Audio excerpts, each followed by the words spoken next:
Our return to the moon will be different than the last time. We plan to explore more of the lunar surface and the learn space how launch to system live. is now counting down to liftoff of Orion on its maiden voyage to the moon. And here we go. Hydrogen burn-off igniters initiate.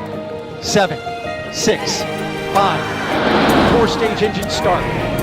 3, 2, 1. Boosters in ignition. And liftoff of Artemis I.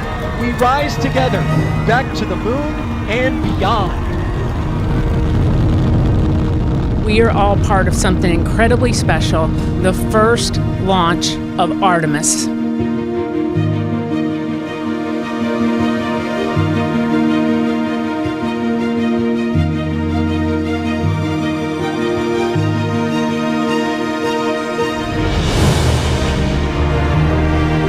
This view of Earth from a human-rated spacecraft not seen since 1972 during the final Apollo missions.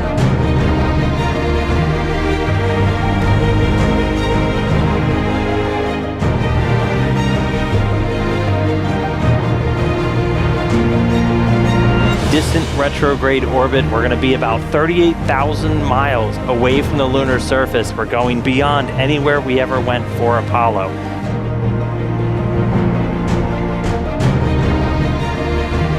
The Orion spacecraft is barreling its way back home after circumnavigating the moon and beyond in an elliptical distant retrograde orbit. Splashdown. Orion, back on Earth.